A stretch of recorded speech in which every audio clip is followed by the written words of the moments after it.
Pour célébrer ses 90 ans, elle arborait, comme à son habitude, une tenue et un chapeau aux couleurs assorties. Une image reconnaissable entre toutes est devenue iconique. Née en 1926, elle n'était pourtant pas destinée à devenir souveraine. Mais 10 ans plus tard, quand son oncle Édouard VIII renonce au trône par amour, c'est le père d'Élisabeth, George VI, qui devient roi. Conductrice d'ambulance pour l'armée britannique pendant la Seconde Guerre mondiale, Élisabeth assume pleinement son rôle de princesse héritière.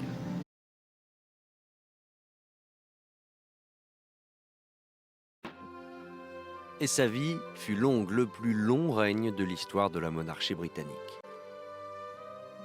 Le 9 septembre 2015, Élisabeth bat le record établi par sa trisaïeule, la reine Victoria. La mort subite de son père en 1952 place Élisabeth sur le trône. Elle n'a alors que 25 ans, son couronnement est suivi par plus de 20 millions de personnes. Au sacre succèdent alors des temps bouleversés pour la reine.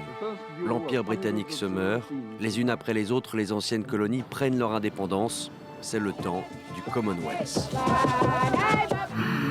Au Royaume-Uni, c'est l'époque des Swinging Sixties et de la remise en cause de la monarchie.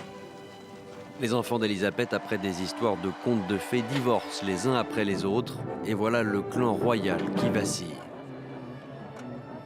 En 1997, c'est une tragédie qui ébranle la couronne. La mort de la princesse Diana plonge le royaume dans un deuil immense. La reine, elle, se mure dans le silence, une réaction qui affecte profondément ses sujets. Élisabeth mettra une semaine avant d'ordonner la mise en berne des drapeaux.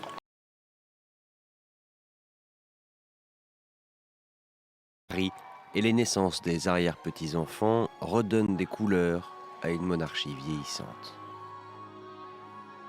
En 2012, le jubilé qui consacre ses 60 ans de règne est suivi par des dizaines de milliers de personnes. Élisabeth II a toujours refusé d'abdiquer. Elle gardera dans la mémoire de ses sujets l'image d'une femme de caractère qui a voulu toute sa vie préserver la royauté.